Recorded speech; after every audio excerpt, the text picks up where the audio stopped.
My name is Jean Syme, and I am a kidney recipient, blessed with my wonderful kidney PJ from my living donor, Pat Milford. And we both attended the Transplant Games of America 2024 in beautiful Birmingham, Alabama, where I had the wonderful honor of meeting Sherry and Earl Holt, two beautiful, amazing, inspiring people that I knew needed their story to be shared. So Shirley, I'd like to thank you for inviting us to join today. And I hope that your audience enjoys Uncle Earl's story. Let's talk about when you first met. Well, we met actually. Earl was playing baseball at a baseball field, and that's when we started talking then, and we met. And then at the prom picture, we went to the prom, my senior prom, and very nice. We decided to go with a couple other couples, my brother, and we had a good time. We were all crowded in one little car, all of us together, and it was fun. Uncle Earl, what do you remember about the prom? Well, I'm having a great time. That was my first prom that I went to, and when we met up the park, that's where we met at. As she just mentioned it, by playing ball, and we were right around the corner from each other. I was like maybe a couple blocks from where she lived, and we just got to talk from up the park. Well, this is how it all started. One of my friends, it only be about maybe 3 minutes. One of my friends, they were sitting on the bench up there, her and one of her friends. Okay, so we all were going down to the diamond to play baseball. So one of my friends decided to stop to talk to her. But see, I didn't bother, so he must have liked her. But then after she talked to her, he came back down here to the diamond, and that's all we heard from. When we looked back up there, she was gone. So a couple of days later, her friend that she was with saw me because I hung right across the street with some of my buddies named James, and they lived right across the street from her. So she saw me and she told me, Earl, Shari want to see you. And I didn't know who Shari was because I didn't talk to her, my friend's dad. And she told me where she lived at. So I went down to the door and knocked on the door, and I asked for her mother. I guess she was only 16 then, so I guess her mother was kind of, tight with her. And she told me she wasn't there and all that stuff. So I left. But then I came down there the next day and she was there. And we sat out on the step, started talking. And from there, it just started to, and then we're going to have a prom and then I asked her, did she have a date to go to a prom? She said no, and that when we got together, went to the prom, and from then on, we've been together. That's how the story goes. Yeah, I didn't even know who she was. Just knew her address. Well, that's wonderful. Let's just go on. That was really funny because a couple of times she looked at you like she said, okay, that's enough. Don't say too much. Stop right there. Okay. No, I was waiting on the hunch. No, that's where it was. That's how we met. Let's go on with the marriage. Tell us about when you knew that she was the girl for you. Well, when we went to the prom, we talked and everything. And later that year, we was going together. And my first son, Earl, he was born. So when he was born, we got married right after he was born. He was born in August. And so I decided, since we have a son, let's put together and do the right thing and get married. So I proposed to her at a comedy club. Can you believe that? At a comedy club during the intermission. And she said yes. And we set the date for December, and that was it. Uncle Earl, could you tell us about when you first realized that there was a problem going on with your health? Yes, because I couldn't go up a flight of stairs, or I even couldn't walk a half a block. So I didn't really know. So I saw my doctor, and they thought it was pneumonia. So, they gave simple medication and tell you to rest and everything. And suddenly it felt better, but the next day it seemed sort of got worse. Then I found out I was getting short of breath.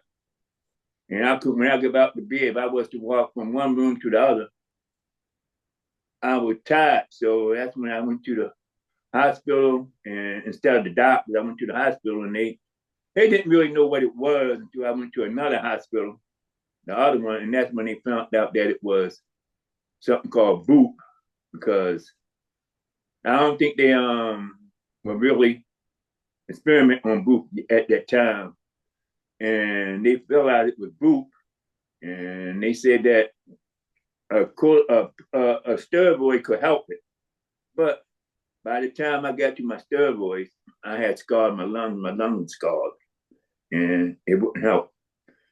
So that delay of me going to the doctors and putting it off, and he telling me it's this pneumonia, and I'll be all right after this and not that. By me continue seeing him and going to the hospital, that made it worse. It took me too long to find out what it was. And about how long did that take? I would put it 2004, 2005. I started feeling sick. That's when I started going back and forth to doctors. And around about 2007, that's when they noticed that I had BOOP from this other hospital. And they told me that a steroid would help me.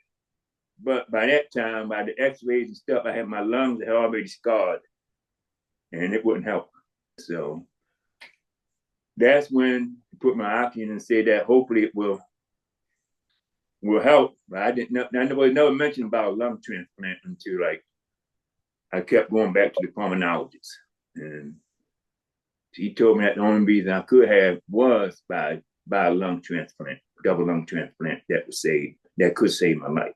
Sherry, could you tell us a little more about this disease that he was diagnosed with?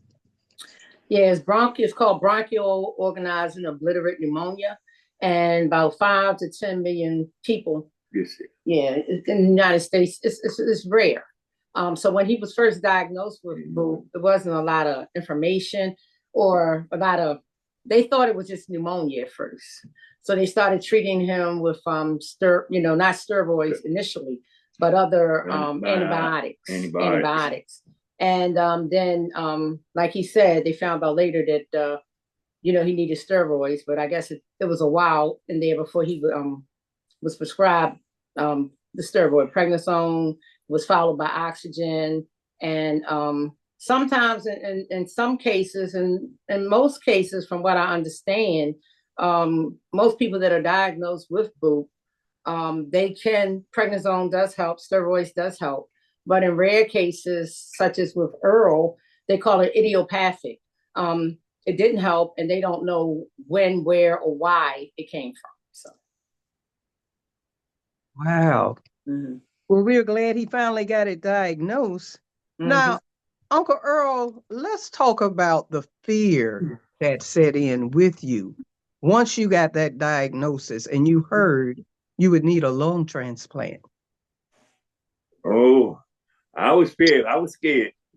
And I put off and kept telling her I don't need a lung transplant, and the oxygen that I would have would help me, and all sort of thoughts came to my mind, because stuff I like to do, like I like to walk until I was very healthy, and I was down in the basement a lot of times. I collect comic books, and I like to do a lot of sports cards collection and stuff like that.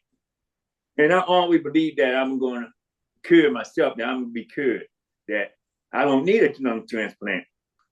So, because I was getting on and off of oxygen, I wasn't staying on it permanently because I wasn't that bad off yet. So, my fear of getting a double lung transplant was, no, I don't want it. I do not want a double lung transplant. So I did everything I could to try not to go until I went to this hospital, and I was in there, And she told me I would have to go down to the University of Maryland and get on the transplant list. And I even lied to tell you the truth. I even lied to the doctor. They asked me who was my doctor down at University of Maryland. I said, I don't know her name. I don't know who it is or who it was. So that doctor waited for my wife to come up to see me. And she asked her about the doctors down at University of Maryland. And she gave the doctor their names. And then they took me down to the University of Maryland, and I went through all kinds of tests. I even went through classes on they tell you what lung transplant was about, and classes, and I just didn't. And I was still just too scared because I didn't know nothing about transplant. I didn't know who to talk to, and I never heard of anybody getting a transplant. So that's another reason why I didn't get it. I put it off as long as I could. But well, Uncle Earl, it seems like we have a lot in common because as you were speaking, I was kind of reliving my same experience as a double lung transplant recipient myself. I remember that was my first signal that something was wrong. I was a teacher and I had the same problem. I was running up and down stairs all day till I got to that point where it became more difficult to go up those stairs. And that was my first signal also. I wouldn't say I was afraid. I would say I was more in denial of believing that I would need you hear about people with transplants, but like you said, I would never think that I would need one myself. Let's talk about the role of a caregiver. This beautiful love story. How long have you been married? 40, 40 plus years. Oh, We've been together since I was years old. she don't like to say the marriage, so I'm trying to keep it good. So it's over 40 years. So we've been together ever since I was a teenager. So we've been together for a long time. Teenage bride, teenage mother, teenage wife. 40 plus. That's what she always says. Let's go more into some of the details that it takes to have a double lung transplant. Do you remember some of the tests that you had to take? Oh, I used to have to take a lot of tests. I had to get colonoscopies. I had to get blood tests. I had to get a kidney test, liver test. I had to make sure my heart was strong. I had to go through all kinds of tests and even go through psychological people to find out if I'm strong enough and able to take this lung transplant. And if they did find a donor, will I be willing to take the lungs? And I told them, if you find one, I don't know. I still, and now that I'm not going to take it. And I told them I would have to think about it then at that time. So they sent me back home on oxygen. I've been on oxygen and off and on and off and on and off and on. Then found I got to stay on it permanently. And to tell the reason why I did get the lung transplant is because of my wife here. She's talked me to it. And she told me that was the reason to save my life. So we found out members down at University of Maryland that is a support group. So I met a guy down there named what was his name? Jeff down there, and he told me all about a transplant. He mostly was my support. That when I needed, he talked to me about that I had to take all parts of my body. Man, my bones strong enough, my heart strong enough, my kidneys good, is my liver good, my heart's good, everything, and my blood is what my blood type is, and I never went through so many tests before, and I kept going back and back. And I had kept going to classes and classes so they can tell me about it. And that's another reason why, see, I gotta go through all of this. But that's what they said I had to do. But my wife, she got me into it. And I don't want to go through the story how she did it unless you want to know about it. No, when you pray, we prayed. We're praying for a miracle, and we thought when you're praying for a miracle, the things would eventually get better. That eventually he would get off the oxygen. Eventually he would, he would get well. That was our thought. And then one day I was just in the shower, and it just came to me that the miracle is the lung transplant. So, and that's when I told Earl, that's the miracle, and that is the miracle that saved his life. I got the lungs and I took them. Let's talk about the requirements to find a match for you. Like I said, I remember reading that you were 6'5", and that would be a little special, finding somebody and the criteria for them to match in order for the lungs to fit. Share a little bit about that. My lungs was long, so I had to wait. Somebody had to be 6'5", similar blood type, and kidney have to match. Everything had to match perfectly. And the person had to be 6'5", and that was surprising to me. Had to be 6'5". I thought it could be I could use my wife's lungs or somebody her height lungs at that height, but I found out the person got to be 6'5", because my lungs wouldn't fit. No other lungs would fit my body, and that was well, I don't know. That was sort of a miracle there to find somebody 6'5" at that perfect time. So now, before your transplant, I heard you speak of you were on oxygen. I know I started at 2 and I ended up at 15 before my transplant, before the diagnosis of end-stage lung disease. Mm. What did your oxygen level start on? And then what did it end up on before you were able to be transplanted? Well, it started on 0.5 milligram to 1 milliliter. And, that was off and on. I could still run up and down the steps and everything with that. And then eventually I kept going back to my pulmonologist, and it kept getting worse. And then next thing you know, I was on 3 liters and 5 liters, 7 liters. But by the time I got my transplant, I was up to like 18 liters. And if I didn't get a transplant, because before they say I can go up to like 20 liters. After 20 liters, I had been admitted in the hospital and be breathing by a machine. But I got to like 18, 19 liters, but I was homebound. I couldn't go nowhere because the tanks didn't go that high, and I had home oxygen at that time.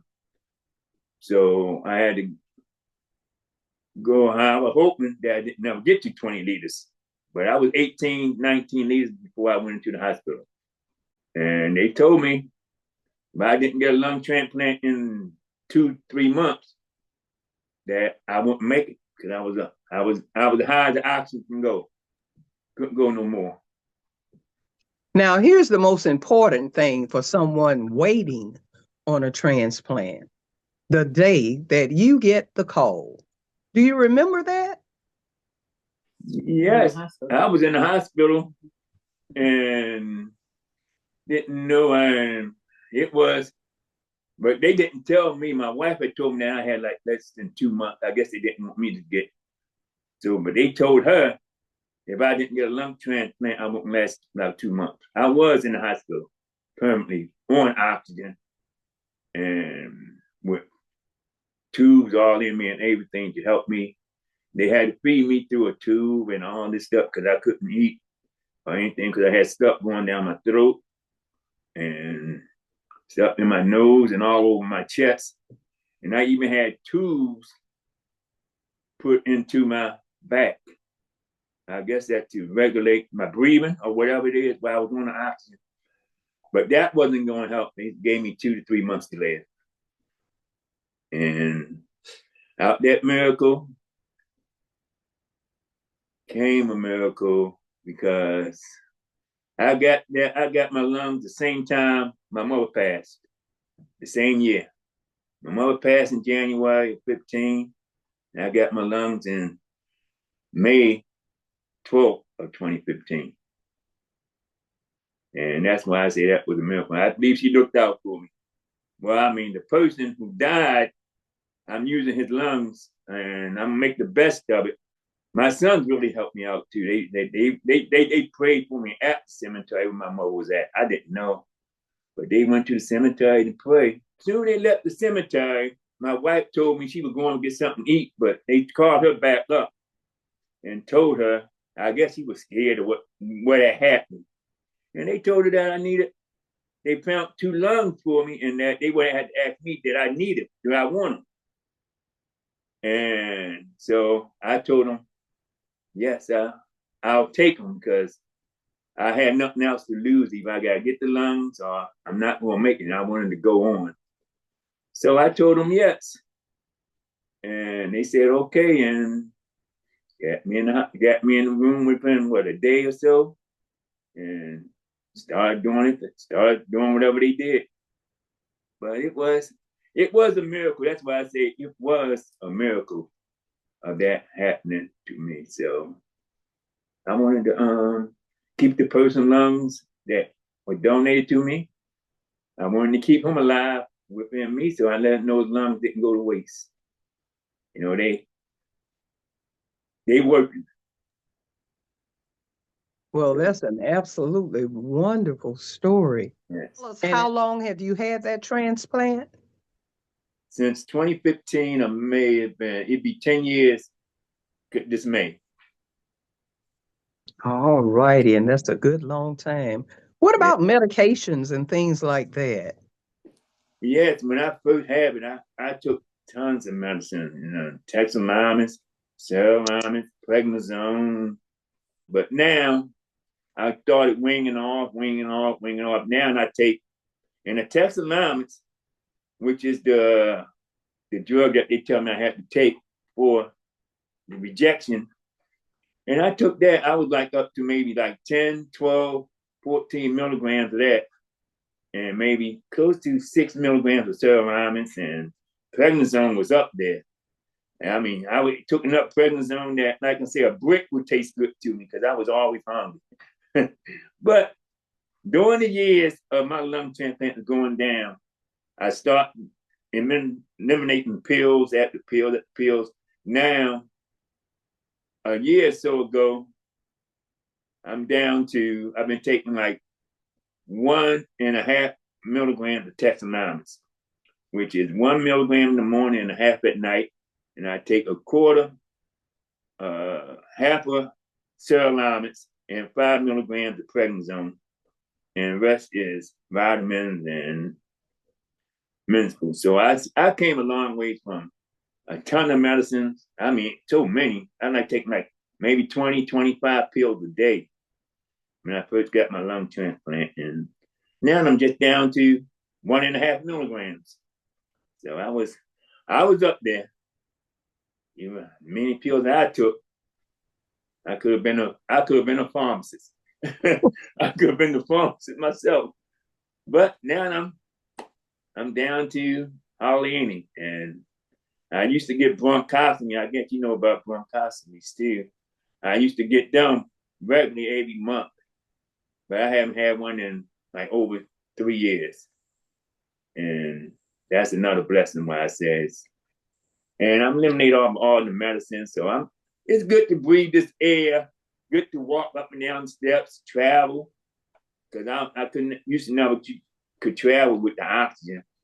And good to travel. We've been going places. We can traveling over here, traveling there. I don't have to hurry up and rush home. Say, oh no, my oxygen is running out. I gotta get home, get to my home oxygen. I don't have to worry about all that no more. And so now I can take my time, come home when I want to, and it feels good. Feels good to be like I used to be, and no problems and nothing like that. And then that's just great to be able to breathe the air that I couldn't breathe years ago from oxygen. And it's breathe on your own. As a result of his transplant, Sherry, I hear you have a nonprofit organization also. Could you share with us a little about that? Sure. Have a nonprofit. It's called Begin Anew. It's never too late for a new beginning. And what we do is we provide education and awareness to eliminate many of the social and health disparities that exist in our community, such as through education, such as you're aware, substance abuse. We do a lot of seminars with the Baltimore City Health Department, Maryland State Health Department on eradicating HIV. Hopefully, the goal is to eradicate HIV by the year 2030.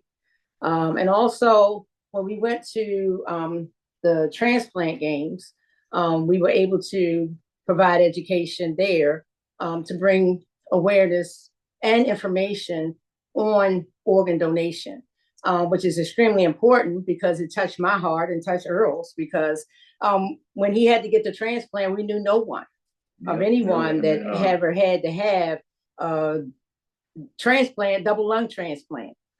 So the University of Maryland support group, the information that they provided to us, the education that they provided to us, and the doctors who were so caring, and still to this day, it really helped us. So we wanted to definitely give back by providing that education to let other people know, as Earl was talked about, Uncle Earl was talked about so many times, to eliminate the fear and stigma that's associated with organ donation, diseases, and just by providing education, support, and resources. So that's what Begin Anew does. We're out there in the community providing our mission is to educate, motivate, and advocate. Because once you're educated, you become motivated. I was educated myself, motivated to want to do more for yourself and your community. And you take that and you advocate by providing information to others and also becoming more knowledgeable within yourself, taking better care of your health.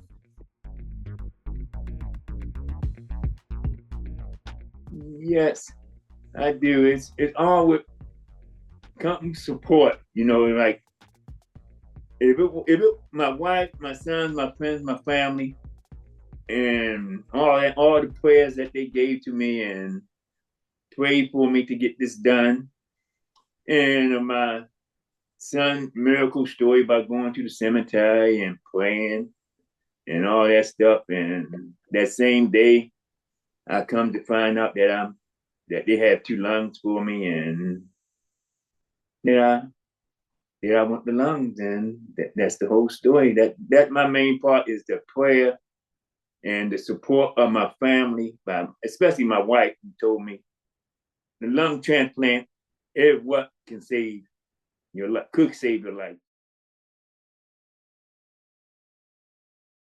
That means to be with that person, even if they can't help themselves, at least your spouse are there to help you and not to leave you and always be there for you. And even when you're sick, to be there for you. And that's what my wife did, sickness and health. And that's a good person to merge reality for sickness and health. And if you follow by that, and because I was sick and she went through a lot with me. And so I know that sickness and health is true in the marriage vows.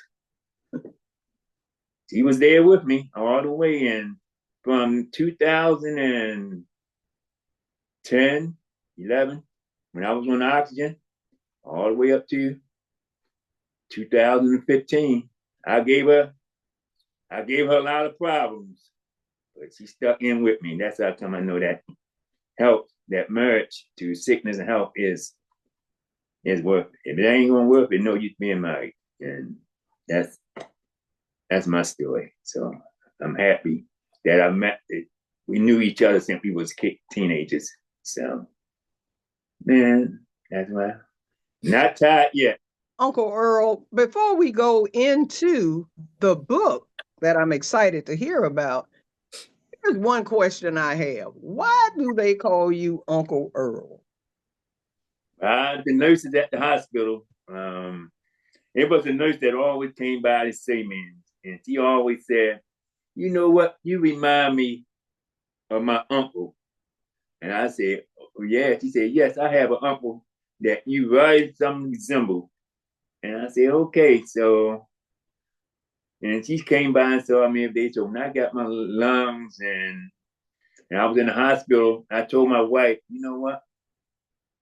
That's would be a good story to say Uncle Earl, because instead of having the C in there, and since they were so nice and everything, I put the K for their kindness of what they did for me. So that's why I used the name Uncle Earl, because that's all she ever said is I look like her uncle. So I say, you know what? We're gonna get this book together, and when we get this book together, I'm gonna call it Uncle Earl, and I'm gonna tell him the K, take the C out and put the K in there for their kindness and being so nice to me. So that's how I got the name Uncle Earl, and that's what the K for, their kindness. That is so clever, Uncle Earl. Yeah. And I was wondering about that. Now, share with us your book.